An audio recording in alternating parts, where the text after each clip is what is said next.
Welcome, and thank you for visiting Choose Democracy Now!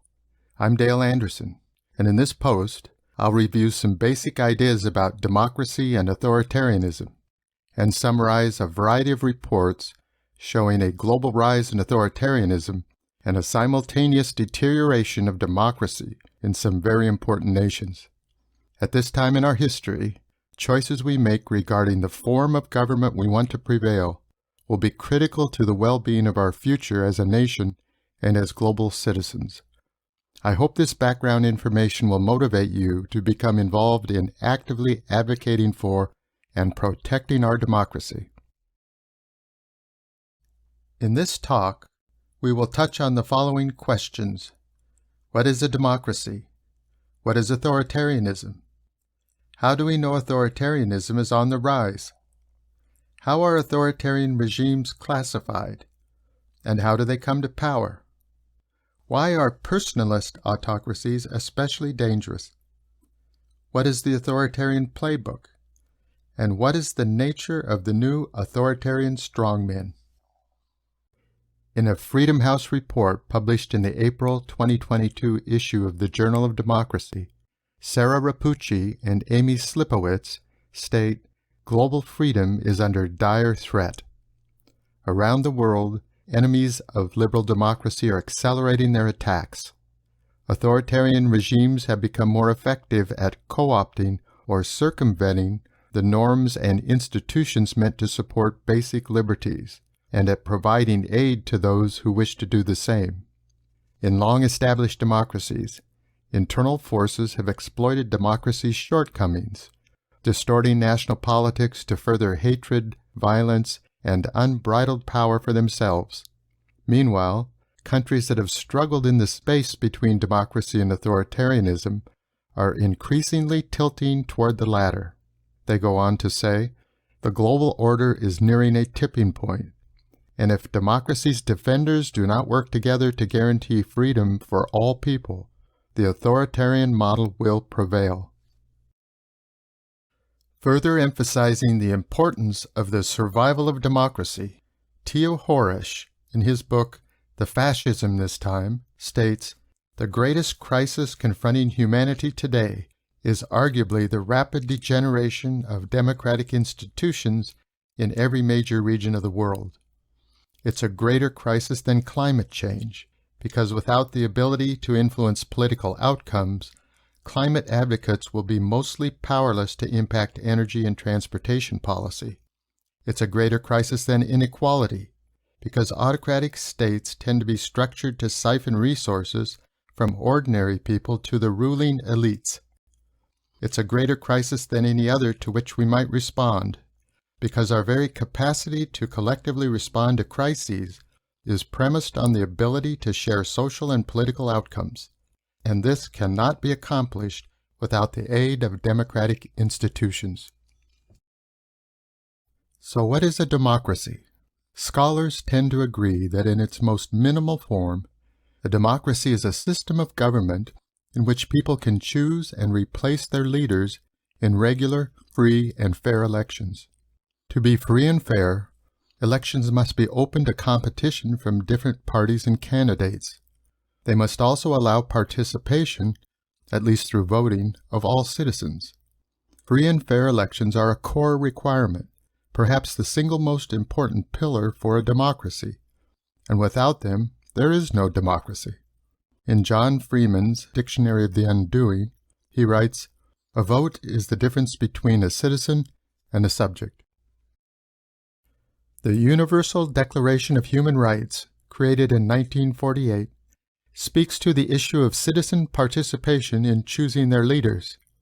Article 21 states, the will of the people shall be expressed in periodic and genuine elections, which shall be by universal and equal suffrage, and shall be by secret vote or by equivalent free voting procedures.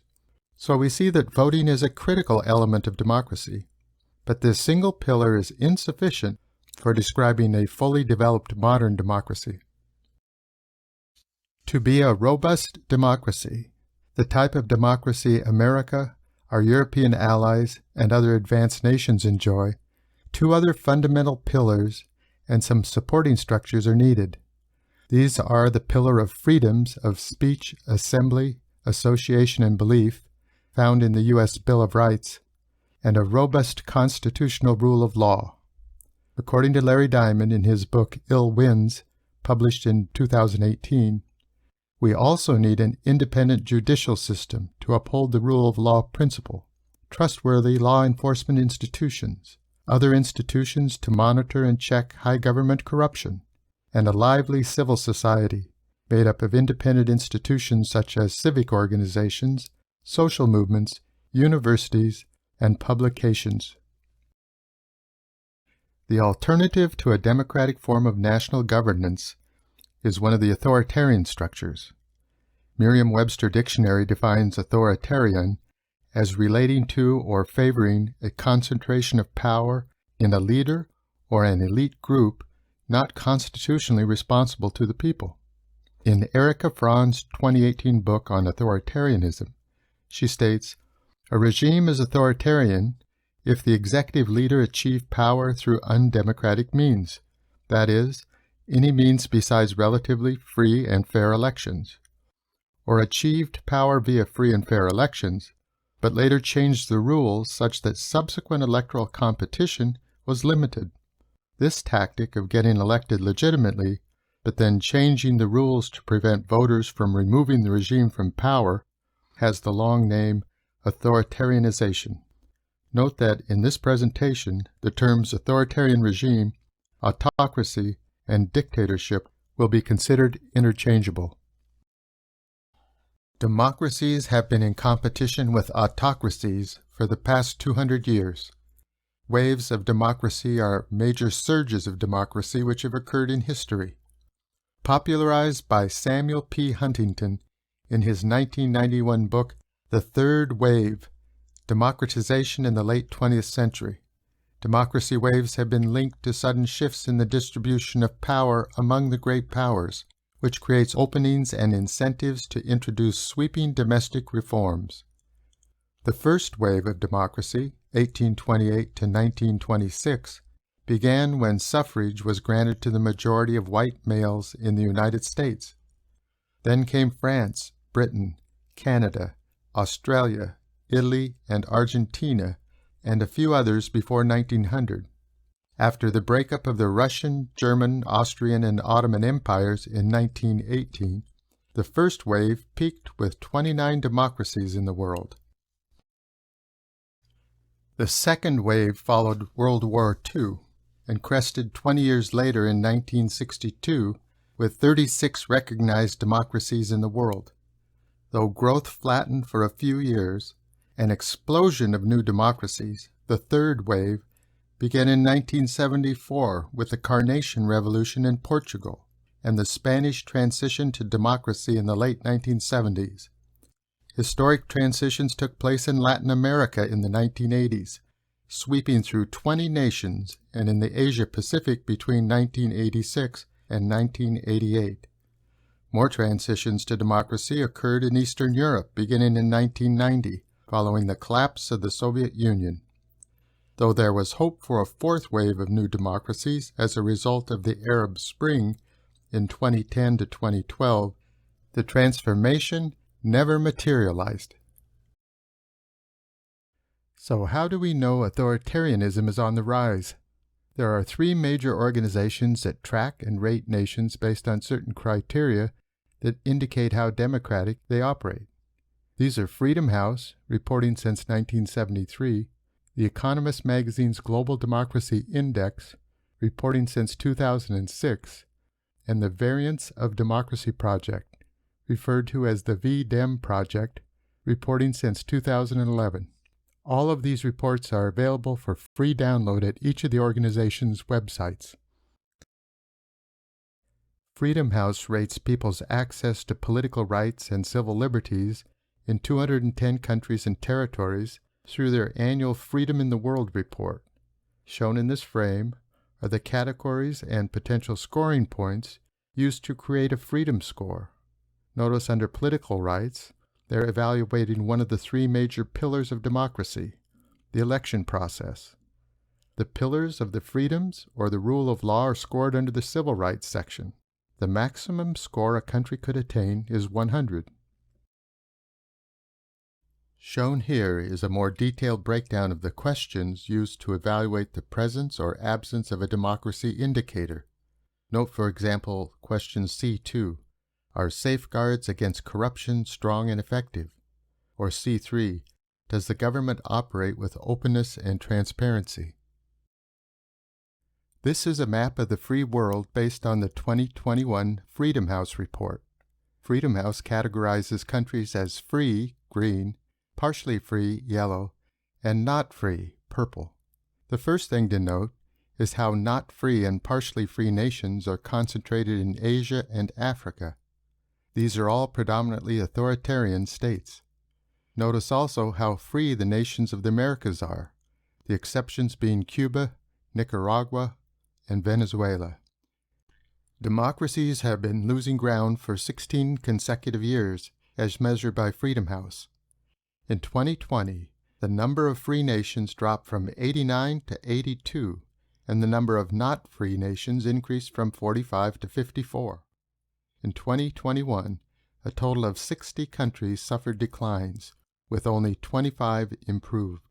About 38% of the global population now lives in countries rated not free, the highest proportion since 1997, and only about 20% live in free countries. The second tracking report, the Democracy Index, is compiled annually by the Economist Intelligence Unit, the research division of the UK-based Economist Group, which publishes the weekly magazine, The Economist. The report measures the state of democracy in 167 countries and territories, of which 166 are sovereign states and 166 UN member states. The index is based on 60 indicators grouped in 5 different categories, measuring pluralism, civil liberties, functioning of government, political participation, and political culture. In addition to a numeric score and a ranking, the index categorizes each country into one of 4 regime types: full democracy, flawed democracy, hybrid regimes, and authoritarian regimes. Here is the Democracy Index color-coded map, categorizing nations in 2020. Full democracies are ones in which basic freedoms and liberties are respected, with few problems in how democracy is functioning. Flawed democracies have more substantial issues, such as low levels of political participation, or problems in how the society is governed, though they still meet the basic requirements of free and fair elections and respect for civil liberties. Note again, like the Freedom Report, democracies are concentrated in North and South America, Europe, the tip of South Africa, Oceania, and the islands off East Asia. India is a major democracy of the world, as it represents 18% of the world population. Looking at the Democracy Index 2020 report, we see that of the 167 countries evaluated, 75 nations, or 45% of the total, were deemed democracies, either the full or flawed designation, and 92 countries, representing 55% of the total, were authoritarian, either the hybrid or the authoritarian category. The report states that 49% of the global population live in a democracy, and 51% live in an authoritarian state. Of note regarding these democracy tracking reports is the democratic backsliding of the United States as measured by both Freedom House and the Economist Democracy Index. The aggregate score for the United States is shown over time in this frame. Note, by dropping below a score of 8 out of a possible 10, the United States is now considered a flawed democracy by the index. The third democracy tracking organization, the Variants of Democracy Institute, begins its summary of 2020 as follows. In June 2019, Vladimir Putin declared liberalism to be obsolete. The data appears to support his assertion, as it shows a global decline in liberal democratic institutions. The report makes the following observations about the surge of authoritarian scores. For the first time since 2001, there are more autocracies than democracies in the world. There are 92 autocratic countries now, home to 54% of the world population. Hungary is no longer a democracy, leaving the European Union with its first non-democratic member state. India has continued a path of steep decline under Prime Minister Modi, to the extent it has almost lost its status as a democracy. And the United States, former vanguard of liberal democracy, has lost its way. Besides locating a nation along the political spectrum from fully authoritarian to fully democratic, nations can also be classified by the structure of their leadership group. Currently, 4 categories are broadly recognized. They are military dictatorships, monarchies, single or dominant party regimes, and personalist dictatorships. A military dictatorship is a regime in which the military exerts complete or substantial control over political authority, and the dictator is often a high-ranking military officer. Military dictatorships have typically come into power via military coups, which account for 75% of democracy failures since World War II. Currently, there are 5 recognized military dictatorships in the world. 4 of them came to power by a military coup, and all 5 have come to power within the last 2.5 years. A one-party system or single-party state is a type of sovereign state in which only one political party has the right to form the government, usually based on the existing constitution. Shown are the list of current single-party states. It's to be noted that all fall into the fully authoritarian category, having some of the lowest scores from Freedom House or the Economist Democracy Index. A variant of the single-party state is the dominant party regime. Dominant party authoritarian regimes have surged in number from around 13% of all countries before the end of the Cold War to around 33% today. These countries have capitalist systems and some of the trappings of liberal democracies in the West, but they don't function as true democracies. Opposition parties are legally allowed to operate, but are too weak or ineffective to seriously challenge power. Singapore is an example of a dominant party state, though categorized as a flawed democracy. The nation has been continuously dominated by a single party, the People's Action Party, since 1959's general election. The 4th category of autocratic leadership is the personalist dictatorship or personalism. And like the name implies, personalism refers to the domination of the regime by a single individual.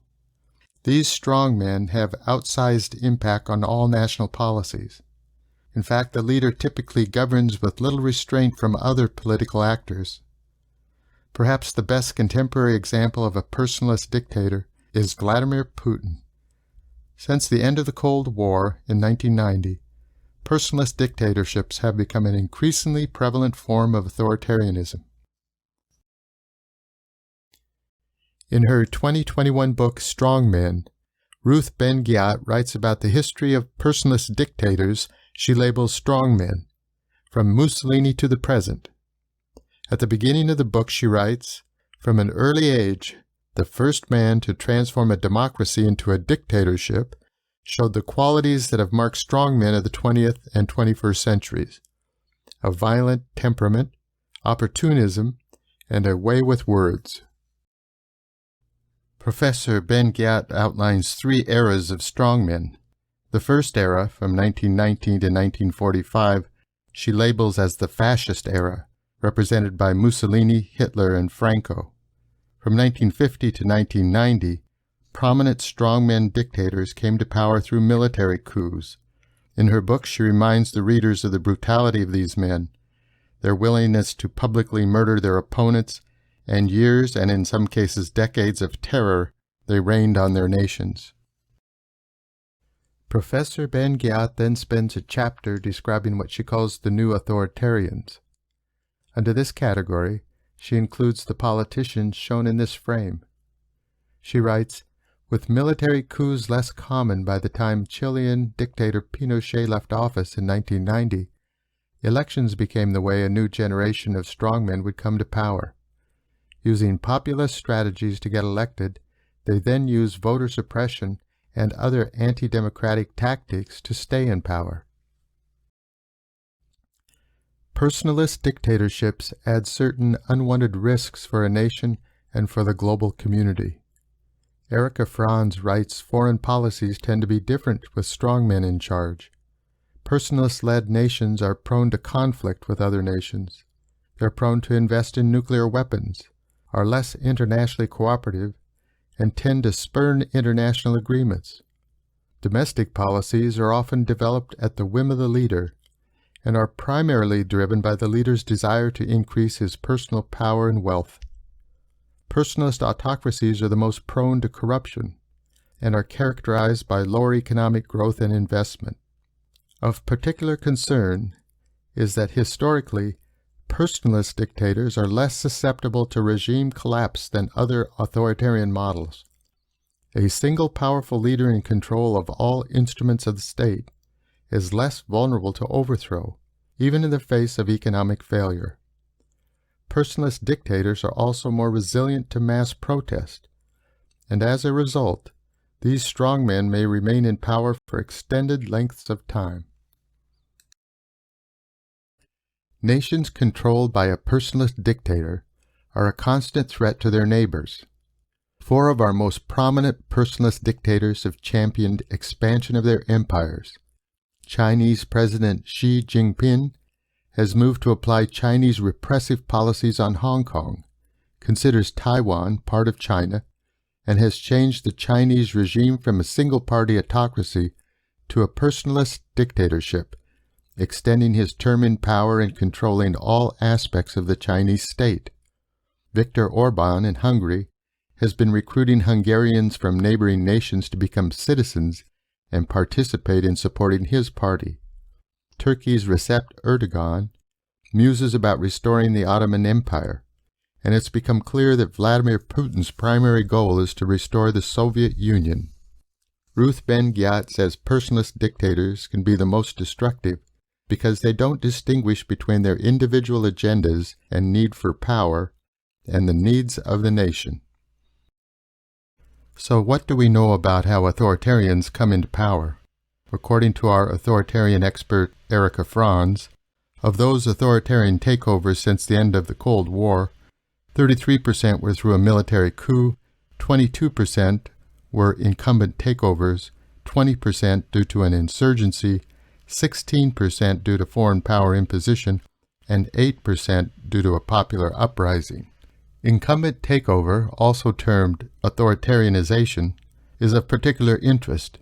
Incumbent takeover occurs when a politician is elected to office and then proceeds to undermine democratic norms, institutions, and election processes, making it impossible for citizens to remove him from power. This is exactly what former President Trump and the GOP attempted to do during their 4 years in power.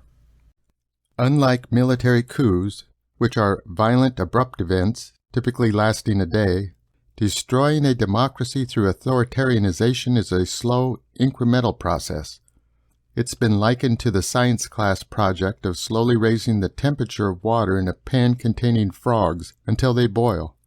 The frogs, never recognizing their danger, fail to jump out until it's too late. Authoritarianization involves many small, often invisible actions taken over time that weaken democratic institutions and reduce the power of citizens. Gradually, and often too late, the population realizes the opportunity to choose their leaders and live with basic rights and freedoms has been lost.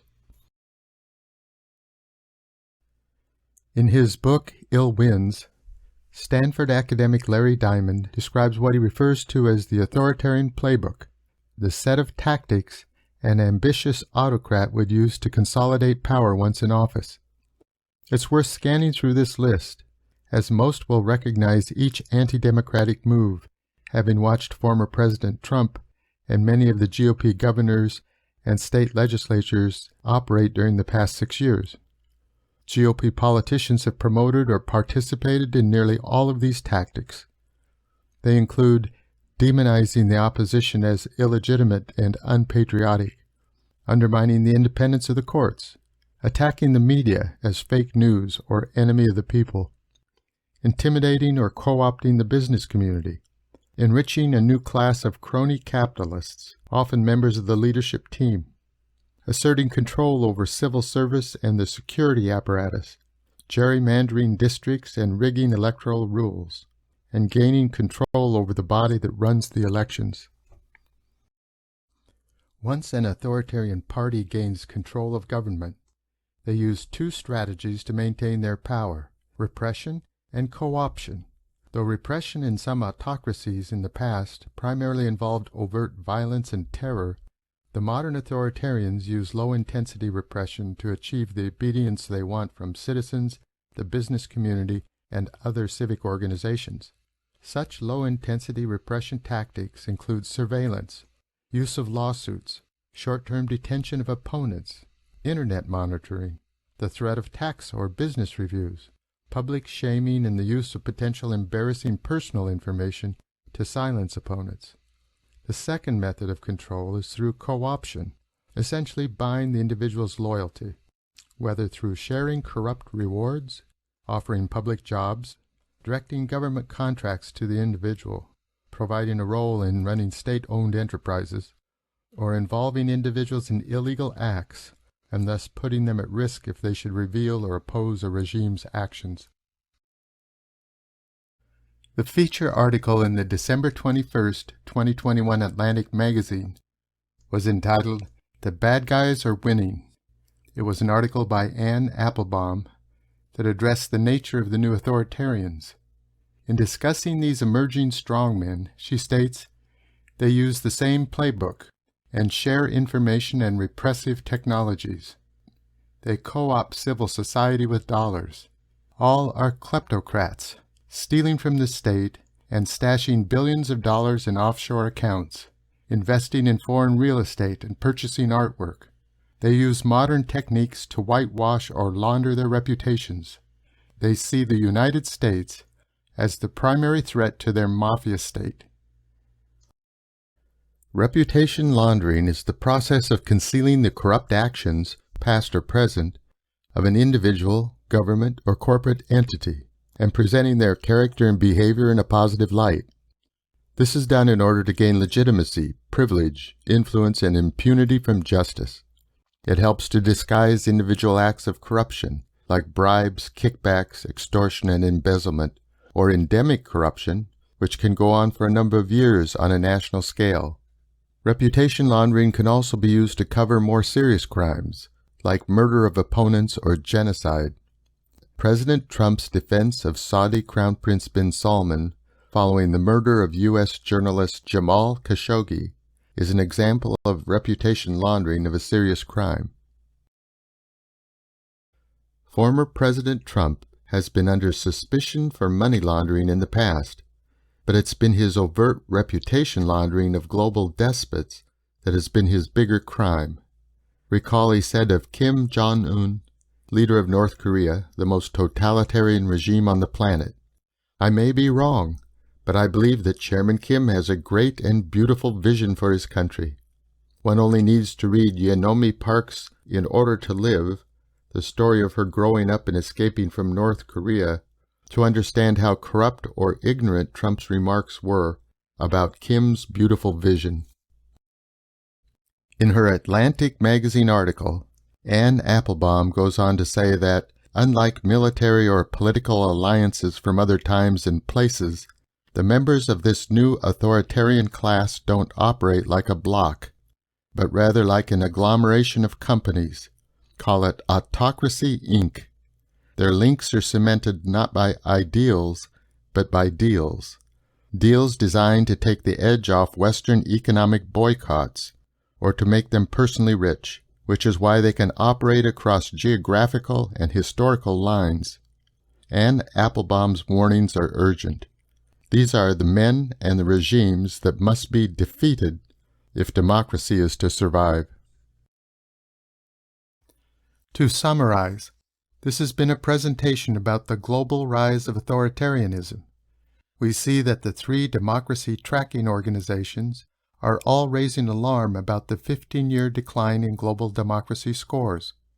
We understand that incumbent takeover of democracies is a rising threat, where duly elected leaders go about dismantling democratic institutions and protections in order to secure permanent power. We also see that these new authoritarian strongmen are not primarily ideology-driven, but seek power for its own sake, and use their positions to grow their own and their regime associates' wealth. And finally, we see that freedom and democracy are intimately bound together, and the loss of democracy can mean a profound loss of freedoms for the people of a nation. As we approach midterm elections, I hope you are carefully weighing the potential impact of your vote. Rob Reiner's tweet of April 20, 2022 succinctly summarizes the choice Americans will be facing. He states, "It couldn't be more simple. A vote for Republicans is a vote to destroy democracy." I hope you'll reflect on his statement. And if you are as concerned about the future of our democracy as I am, consider becoming a democracy activist. You can find a list of steps you can take on the Actions drop-down on this website. I want to thank you for visiting Choose Democracy Now, and I hope you return soon for future blogs.